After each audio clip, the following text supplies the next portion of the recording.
ఇకో Tejas world class electric bike అతి తక్కువ ధరలోనే. కెనడాలోని Toronto Pearson అంతర్జాతీయ విమానాశ్రయంలో ప్రమాదం చోటు చేసుకుంది. విమానం ల్యాండ్ అయిన తర్వాత అదుపు తప్పి బోల్తా పడింది. ఈ ఘటనలో 18 మందికి గాయాలయ్యాయి. ముగ్గురి పరిస్థితి విషమంగా ఉన్నట్లు విమానాశ్రయ వర్గాలు వెల్లడించాయి. ప్రమాదానికి గురైన డెల్టా ఎయిర్లైన్స్కు చెందిన విమానం అమెరికాలోని మిన్నేపోలిస్ నుంచి వచ్చినట్లుగా తెలిపారు.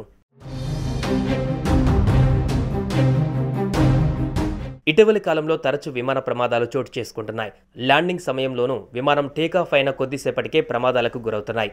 గత నెలలో వాషింగ్టన్ సమీపంలో ఆర్మీ హెలికాప్టర్ ఓ విమానం ఢీకొని 64 మంది మృతి చెందిన విషయం తెలిసిందే. అయితే తాజాగా కెనడాలోని టొరంటో పియర్సన్ అంతర్జాతీయ విమానాశ్రయంలో విమానం ప్రమాదానికి గురైంది. విమానం ల్యాండ్ అవుతున్న సమయంలో అదుపు తప్పి పల్టీలు కొట్టింది. విమానం తిరగబడింది. ఈ ఘటనలో 18 మందికి గాయాలయ్యాయి. ముగ్గురు పరిస్థితి విషమంగా ఉన్నట్లు విమానాశ్రయ వర్గాలు తెలిపాయి. ప్రమాదానికి గురైంది డెల్టా ఎయిర్లైన్స్కు చెందిన విమానం. అమెరికాలోని మిన్నెపోలిస్ నుంచి కెనడాలోని టొరంటో పియర్సన్ అంతర్జాతీయ విమానాశ్రయానికి చేరుకుంది. ల్యాండ్ అవుతున్న సమయంలో అదుపు తప్పి బోల్తా కొట్టింది. ఇందుకు సంబంధించిన వీడియో సోషల్ మీడియాలో వైరల్ అవుతుంది.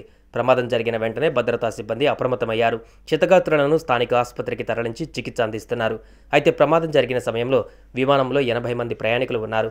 18 మంది ప్రయాణికులకు గాయాలయ్యాయి. వీరిలో ముగ్గురు పరిస్థితి విషమంగా ఉండగా వీరిలో ఒక చిన్నారి కూడా ఉన్నారు.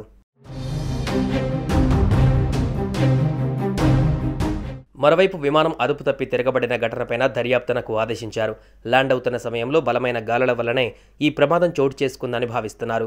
తిరగబడిన విమానం నుంచి ప్రయాణికులను బయటకు తీస్తున్న వీడియో సోషల్ మీడియాలో వైరల్గా మారుతోంది.